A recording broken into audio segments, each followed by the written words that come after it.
Se o seu nariz só funciona com descongestionante nasal, tem algo de muito errado acontecendo dentro do seu nariz. Eu e o cara rachada vamos explicar tudo pra você agora nesse vídeo e como se livrar dele.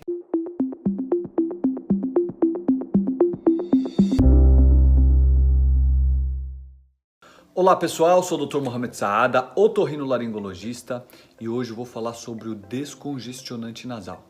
Você costuma ter um frasquinho em cada canto da casa? Um no trabalho, um no carro, um na hora de dormir, você espalha esse frasquinho em tudo quanto é canto. Por quê? Muito provavelmente você está viciado nessa medicação.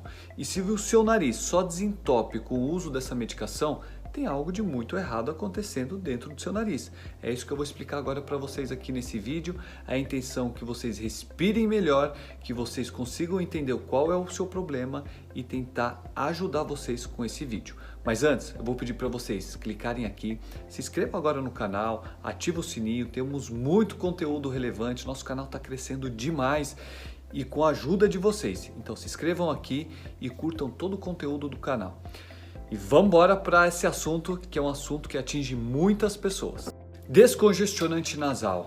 Ô medicaçãozinha que devia ser proibida. Por mim, ele não existiria esse medicamento. Esse medicamento, provavelmente, se você está assistindo esse vídeo, ele te pegou, você viciou. E assim, é um medicamento que é muito gostoso de usar. Porque você pinga uma, duas, três gotinhas e aí desentope o nariz, que é uma beleza, você respira bem por algumas horas e logo em seguida tranca de uma vez e você tem a necessidade de aplicar de novo. Provavelmente você foi vítima, infelizmente, da desinformação. Às vezes você começou com um quadro gripal, cada pessoa começa de um jeito. Pessoal, doutor, eu comecei com uma rinite muito atacada que não desentupia meu nariz. Eu comecei com uma sinusite, comecei com uma gripe. Aí eu falo, e aí? Quem que te apresentou esse primeiro medicamento? Doutor, tava lá, meu amigo falou, toma esse remedinho aqui, que é tiro e queda, você pinga e desentope o nariz. Ou eu fui pra farmácia, o farmacêutico acabou me vendendo esse remedinho para tirar eu do desespero e nunca mais larguei esse medicamento. Inclusive, na farmácia, eles vendem um fardo já, 5, leve 5 e pague 3, leve 5. Então, tem até promoção dessa medicação. E é uma medicação barata, porém, ele pode acabar com a mucosa do seu nariz, ele pode piorar a sua respiração e pode trazer diversos problemas. E se você está usando esse medicamento, seu nariz só desentope com esse medicamento, tem algo que precisa ser consertado dentro do seu nariz. E esse vídeo agora a gente vai falar sobre isso. Então, o que pode estar acontecendo? Para isso, eu vou explicar para vocês como é o funcionamento desse descongestionante nasal. Primeiro, vamos pegar aqui o nosso cara rachada, nosso grande amigo, nosso grande parceiro que ajuda bastante para vocês entenderem as coisas. Então aqui o cara rachada está aqui, é uma metade de uma cara, por isso que se chama cara rachada. E aqui vamos mostrar todas as estruturas dentro do nariz. Tem a mucosa dentro do nariz que é muito irrigada por sangue. Aqui passa grande volume de sangue. Para quê? Para aquecer essa região e quando o ar passar, ele esquenta o ar para ele passar preparado para o fundo do nariz. Então você respirou, quando o ar chega aqui ele já está quentinho. Essa mucosa aqui, essa estrutura aqui que é chamada de corneto nasal, algumas pessoas chamam de carne esponjosa, ele serve para poder desacelerar o ar. Para quê? Para poder umidificar, para poder aquecer e para poder filtrar o ar. Então nós precisamos dessa estrutura e de grande vascularização aqui dentro do nariz. O ar quando passa para cá é uma máquina perfeita. Quando o ar passa aqui, ele já está preparado para descer para os pulmões, para você ter um ar super puro, preparado para ir para os pulmões e você respirar um ar de qualidade. Porém, sem mais nem menos, você teve um quadro gripal. Ficou com o nariz entupido, ficar com o nariz entupido faz você respirar pela boca faz você roncar, faz você ficar irritado, faz você não dormir bem à noite e você fica desesperado querendo um remedinho para desentupir o nariz. E aí que surge alguém milagrosamente na sua vida para te apresentar o descongestionante nasal. Tem vários nomes de descongestionante. Coloca aqui no comentário qual que você usa, quantas vezes você usa, quantas gotas você usa, porque isso vai ser importante para o tratamento. Então, você usa um medicamento, como aqui passa muito sangue, esse remédio é um vasoconstritor, ou seja, você pinga esse remédio aqui, ele interrompe a passagem de sangue e aí toda essa estrutura, ela murcha. Por quê? Porque o sangue para de circular dentro do nariz. Então essa estrutura aqui, esse corneto nasal, ele murcha, fica fininho, fica como se fosse 1/3 dele. Então vamos lá. Eu vou tirar aqui o corneto nasal, ele está aqui. Então ele tem esse tamanho, esse é o tamanho normal. Quando você pinga, ele fica fininho, ele fica só essa bordinha de cima aqui. Então o ar passa com muita facilidade. Então ele fica fininho e o ar passa com facilidade para o fundo do nariz. Porém, quando passa o efeito, o sangue ele volta com um grande volume. Então, quando essas artérias abrem, ela abre e vem intensamente para nutrir de novo toda a mucosa do nariz. Só que ela vem muito mais intensa, o fluxo vem muito mais intenso do que antes de você pingar. E aí essa estrutura, em vez de ficar desse tamanho, ela fica o dobro, o triplo e entope o nariz de uma forma muito violenta. E aí você vai sentir vontade do quê? De pingar de novo esse remedinho milagroso, que no meu entendimento eu chamo ele de anabolizante nasal. Por quê? Você está tendo resultado com ele momentaneamente, mas lá na frente você vai pagar todo o preço. Até não demora muito, o efeito rebote chegou, você já paga o preço e vai pingar de novo. Porém, é a mesma coisa que pegar dinheiro no cheque especial, dinheiro no limite do cartão. Você acha que aquele dinheiro é seu, esse dinheiro não é seu. Esse dinheiro é do banco, ele está te emprestando e você vai pagar caro por isso. É isso que você está fazendo. Você está emprestando o ar aqui desse descongestionante nasal e você vai pagar caro por isso, com juros e correções. Se você tiver a oportunidade de não usar esse medicamento, faça isso. Vamos lá então. Então você começa a pingar uma vez por dia. Geralmente a pessoa começa a pingar quando? Depois que ela foi apresentada pelo farmacêutico, ou por um amigo, ou por qualquer um que seja, ou por um médico que falou, usa alguns dias e para, e a pessoa não consegue parar. Geralmente ela usa na hora que ela vai deitar. Por quê? Na hora que deita, todo o fluxo de sangue vem para o nariz, essa estrutura incha, entope o nariz e você passa a respirar pela boca e dá desespero e você quer pingar o nariz.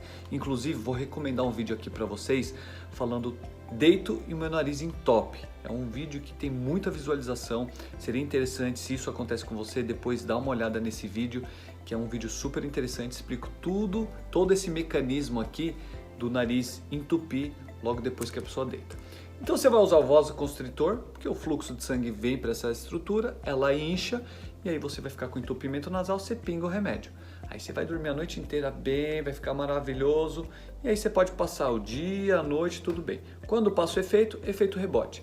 Só que esse efeito rebote nas primeiras vezes demora para aparecer.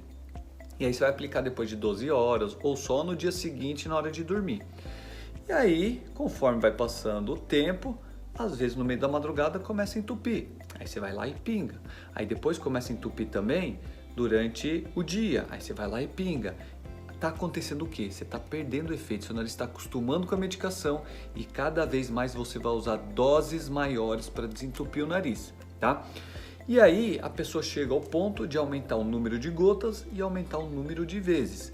Isso vai levando à diminuição da nutrição da mucosa do nariz, isso pode levar à necrose do septo, é o mesmo efeito, e perfurar o septo, o mesmo efeito de quem cheira cocaína pode causar esse efeito. Isso a longo prazo. Pode aumentar o tamanho da adenoide, que é a carne esponjosa aqui do fundo do nariz. Por quê? Porque ele estimula o crescimento dela e vai piorar. Você vai criar uma rinite química terrível e aí você não consegue nem parar com a medicação porque você tem um efeito rebote e você, se pingar mais, você vai ter um problema. Ou seja, você se tornou uma vítima do vasoconstritor. Na minha opinião, esse medicamento não deveria ser vendido somente com prescrição médica. Eu não uso para ninguém. Somente nos casos cirúrgicos, porque a gente põe essa medicação, ele abre tanto o nariz que a gente consegue operar com muita facilidade. Todo otorrino usa isso na hora da cirurgia, mas fora isso eu não uso nos meus pacientes no dia a dia, nem nos casos de desespero. Falo, aguenta a mão, vamos entrar com medicações, pode levar um pouquinho mais de tempo para desentupir o nariz, mas você vai me agradecer lá na frente.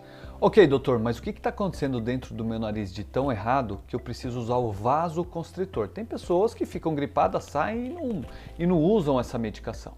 Então é o seguinte, o seu nariz ele está respirando no limite. Antes de você usar o vasoconstritor, o seu nariz estava funcionando no limite, entrando uma frestinha de ar que para você era o máximo, para você era uma respiração boa. Só que a partir do momento que você ficou gripado, entupiu intensamente, juntando com a apresentação desse medicamento, porque você deve ter ficado gripado antes disso, só que você não usou o medicamento porque você não conhecia. A partir do momento que você conhece a ação do vasoconstritor, o seu cérebro ele vicia na hora, porque ele fala, opa, essa medicação é maravilhosa, não vai faltar oxigênio para mim nem para o corpo, então meu amigo, pinga esse remedinho porque olha, a gente está sendo bem oxigenado, então pode ir fundo nisso. E aí você começa a usar a medicação. Mas o que tem de errado dentro do seu nariz além disso? Você tem várias estruturas que podem deixar no limite essa respiração. Primeiro, você pode ter um desvio de septo. Esse desvio entope mais um lado, o corneto está aumentado dos dois lados e entope o nariz. Quando você pinga o remédio, você respira melhor não porque você corrigiu esse desvio, mas porque você diminuiu o tamanho dessa estrutura. Então o desvio pode estar até comprimindo, mas essa estrutura ela desincha e cria caminho para você respirar melhor. Então primeiro, desvio de septo. Outra coisa que pode causar isso, pólipo nasal. Para quem é alérgico, tem asma, sempre tem que ser investigado o pólipo nasal. Mas o pólipo nasal também pode crescer em qualquer pessoa. Inclusive, recentemente fiz uma cirurgia numa mocinha de 13 anos que o pólipo pegava toda a fossa nasal e ia até a região da garganta. Então precisou ser feita a cirurgia para poder corrigir e tirar essa obstrução. E esse pólipo pode ir crescendo e pode ser silencioso, porque ele não dói nem nada, ele só causa obstrução nasal. Aí você pega uma gripe, esse pólipo incha e não desincha mais. Aí você usa o vasoconstritor e aí cria caminhos para você respirar melhor. E aí você associa que você precisa usar esse medicamento. Pô, nenhum otorrino me receitou isso, fui lá no farmacêutico, fui lá na... Minha vizinha falou nisso, que remedinho bom. E olha, é barato, vende em promoção. Imagina a desgraça que é isso, você ter isso daqui em promoção. Por quê? Porque ele sabe que você compra vários. Isso pode estar acontecendo com você, tem pessoas que usam menos, mas na maioria compra de fardo esse medicamento. Então outra coisa pode ser o pólipo nasal. Pode ser também uma tumoração benigna ou maligna, que pode crescer dentro do nariz, entupir o nariz e aí você vai usando o vasoconstritor para ir melhorando essa obstrução. Mas isso é temporário, porque isso pode crescer e tampar de vez. Então existem vários problemas que podem levar à obstrução nasal. E você precisa ser avaliado e saber qual é a causa da sua obstrução. Às vezes pode ser rinite alérgica, às vezes pode ser rinite química causada pelo próprio medicamento vasoconstritor. Às vezes ele começa a estimular o crescimento também dessa estrutura e da adenoide no fundo do nariz. Nós vemos em quem usa muito essa medicação o aumento da adenoide, que não é da faixa etária do adulto ter adenoide, mas ela cresce com o uso crônico exagerado dessa medicação. Além de todo o malefício que ele pode causar, como arritmia cardíaca, como aumento da pressão, como derrame. Quem já infartou, imagina que esse remedinho aqui, ele vai fazer uma vasoconstrição, ele vai interromper a passagem de sangue aqui, como a gente falou. Só que ele age no corpo inteiro, inclusive nas artérias do coração. O que isso acontece? Se você tem uma artéria do coração aqui e você já infartou, por exemplo, ou seja, você tem as artérias entupidas, imagina que esteja a metade aqui entupida, tá? Se você usa o medicamento e faz uma vasoconstrição, ele interrompe toda a passagem de sangue. E aí o que acontece? Você infarta, você pode ter um derrame, você pode ter problemas seríssimos. Se você já infartou, se você tem alguma artéria entupida, se você já teve derrame, pelo amor de Deus, tira essa medicação da sua vida. Tá bom, doutor, entendi tudo isso. Agora, o que você pode fazer para me ajudar, doutor? Pelo amor de Deus, agora eu quero parar com essa medicação. Você deve estar com essa angústia ou querendo parar. Se você quer parar, agora eu vou te dar uma dica para você começar a usar. Primeiro, você pode pegar e começar em casa hoje. Primeira opção é parar de vez, que para muitas pessoas é difícil. Se você não consegue parar, você vai pegar seu frasquinho de vasoconstritor e você vai definir quantas gotas você vai usar por dia e quantas vezes você vai usar por dia. Então, por exemplo, se você usa esse medicamento 5 vezes por dia e cada vez que você pinga, você usa 3 gotinhas. Pode definir 5 vezes ao dia e 3 gotinhas. Se você usa 2 vezes por dia e 1 gota em cada vez, você mantém isso, tá? Você não pode definir jatos, espremer isso daí, porque a gente não vai ter a quantidade exata. Nós temos que ser metódicos para poder parar com isso. Então você vai pingar a mesma quantidade e a mesma frequência do medicamento. E aí você começa. No primeiro dia, você vai usar ele do jeito inteiro, não diluído. Você vai usar ele sem diluir. Você vai usar isso por uma semana. Depois de uma semana, esse medicamento vai esvaziar um pouco. Se ele não chegou na metade, você termina de esvaziar ele na metade, você pode abrir, descarregar, deixar até a metade e completar com soro fisiológico. E você continua usando a mesma quantidade de gotas e a mesma frequência. Aí você vai usar isso por mais uma semana.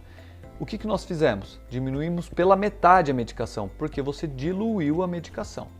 Depois de uma semana, essa medicação que já está diluída, você vai voltar a esvaziar até a metade e completar com soro fisiológico. E usar mais 7 dias. Aí nós vamos estar a 1/4. E aí você vai fazendo isso semana a semana. Se isso conseguir, lógico que seu nariz vai entupir, lógico que você vai se incomodar, mas vai ser mais fácil do que você tirar de vez. No consultório, nós conseguimos entrar com algumas medicações. Infelizmente, às vezes até algumas pessoas podem ficar bravas. Aqui eu não posso passar o nome dessas medicações, porque ela pode ter efeito colateral, ela pode não fazer bem para quem tem um problema de pressão alta, para outras pessoas pode fazer bem, então depende. Então, para isso, nós temos que ter responsabilidade de prescrever essa medicação no consultório individualmente para cada um e ajustar a medicação para cada um. Mas você fazendo isso já pode te ajudar bastante. E aí, você vai fazendo isso, a cada semana você começa a tirar esse vício. Tanto de pingar, a gente não vai tirar o vício de pingar porque a pessoa fica dependente de ficar pingando no nariz, pegar aquele frasquinho e colocar no nariz. Parece que a pessoa cria uma relação direta com esse frasquinho e ela cria dependência até pingar. Tem paciente que fica desesperado se falar que esse frasquinho vai ficar fora. Eu já tive paciente que falou, doutor, só de eu estar com o frasquinho na minha mão eu já estou tranquilo. Só que o que você não deve fazer é sair fora dessa ordem de pingar ou a frequência de pingar. Então, por exemplo, você pinga 3 vezes ao dia, de manhã, à tarde e à noite. Aí você pingou de manhã, você respeitou, vamos supor que é 2 gotinhas. Então você pingou de manhã 2 gotinhas, chegou à tarde e falou, não estou com o nariz entupido, não vou pingar. Você não pode fazer isso, você tem que pingar nesse período e tem que pingar à noite. Ou fazer o contrário, você pingou de manhã, e à tarde, no meio da manhã, já entupiu o nariz. Você não pode usar aqui, você vai ter que esperar o seu horário. Uma dica, coloca um despertador no celular, deixa ele tocar nos horários que você definiu. Ah, doutor, só uso à noite antes de dormir. Então use toda vez à noite antes de dormir e vai fazendo essa diluição. Vai chegar uma hora que você vai estar usando menos medicação. E aí você pode se livrar desse medicamento. 50% dos meus pacientes melhoram com esse tratamento. Claro que às vezes a gente associa outras medicações, mas é possível você fazer assim esse tratamento em casa sem precisar desses outros medicamentos. Tá bom, doutor, já entendi, já fiz isso. E se eu for os 50% que não melhora dessa medicação? Se você for os 50% que não melhora dessa medicação, você já parou com essa medicação e o próximo passo é fazer o quê? É pensar num procedimento cirúrgico. Claro que a gente vai fazer todo o diagnóstico, ver se tem desvio de septo, se tem tumor, se tem pólipo, se tem rinite, enfim, vamos ver tudo o que está acontecendo e planejar essa cirurgia. De preferência sem o uso do vasoconstritor. Então você já desmamou, chegou num ponto que metade melhora, outra metade pode não melhorar e ser necessário uma cirurgia. Às vezes é um problema anatômico ali que precisa ser corrigido. Sempre damos preferência para o tratamento não cirúrgico. Não dando certo, aí parte para a cirurgia. Então assim, pessoal, conseguimos fazer vocês se livrarem dessa medicação. Os que não se livrarem, procurem um otorrino, façam uma avaliação. É importante fazer tomografia, é importante fazer uma nasofibrolaringoscopia, consegue fazer na hora no consultório, uma câmera que entra dentro do nariz e ser avaliado de forma correta e tratado de forma correta. Com isso, vocês podem se livrar dessa medicação, de todo o efeito colateral e às vezes descobrir um problema que você pode ter dentro do nariz. Certo, pessoal? Curtam, compartilhem, não se esqueçam aqui de se inscrever no canal, nosso canal está crescendo bastante, ativa o sininho para você receber todo o nosso conteúdo e se você achar relevante esse vídeo, compartilha com quem você acha necessário e deixe seu comentário aqui que eu vou ter o maior prazer de poder responder a sua dúvida. Tá bom, pessoal? Um abraço a todos e até o próximo vídeo.